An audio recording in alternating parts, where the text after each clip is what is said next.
嚟到2026年第7條呢一度咧，佢就俾咗 f(x) 就為而家呢個 expression， 咁佢亦都提到 f 嘅1加 d 咧就會等同於0，就想知道翻呢個 d 嘅數值。咁由於我哋而家 x 咧就變咗作為1加 d 啊，咁所以我哋就直接將佢代翻入去先。咁因此咧，我哋就可以寫得到而家呢個咧就為1加 d 再加 d， 然之後咧就再乘翻呢個咧就為1加 d 減2，再加翻呢個9。再乘翻呢個咧就為1加 d 就會係等同於0。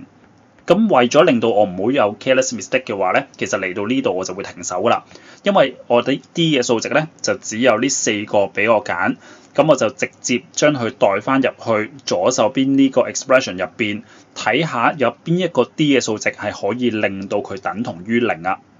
咁所以喺呢一度咧就留意翻部計數機。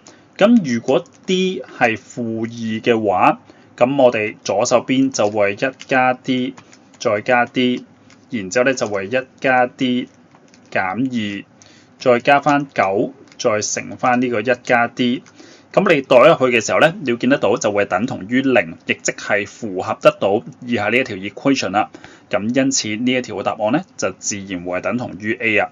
咁同學咧留意翻啦，其實以下呢個數值係 d 嘅話咧，就令唔到佢等於0㗎。咩意思咧？如果我哋-1代翻入去 d 嘅時候，你要見得到左手邊咧就會係2嚟嘅。咁2同0就唔相等啦，咁所以 d 咧就必定唔會係-1。咁 d 會唔會係1啊？如果 d 係1嘅時候，咁你左手邊同樣地唔等於0啦。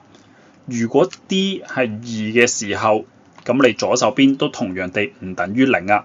咁所以變相我哋就會見得到，其實只有 d 等同於-2先至符合得到以下呢一條嘅 equation。咁所以呢一條嘅答案咧，就自然會等同於 A 啦。咁如果同學覺得好唔放心嘅話咧，咁我哋亦都將一個詳細嘅 solution 咧就寫翻出嚟。咁我哋左手邊咧今次就會係呢個2d 加1，然之後咧就再乘翻呢個 d 減1，然之後咧就再加翻呢個9加 9d， 咁就會等同於0。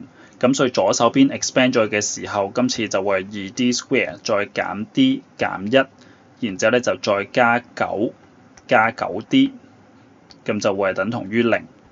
咁就變相當我哋 simplify 咗佢嘅時候，今次咧就會係2d square 再加翻呢個 8d 加8咧，就會係等同於0。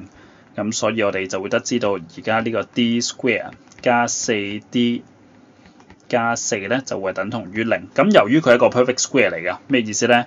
今次佢呢個 d 加2 whole square 咧就會等同於0。最終咧我哋都會計得到 d 嘅數值就會係等同於呢個-2啊。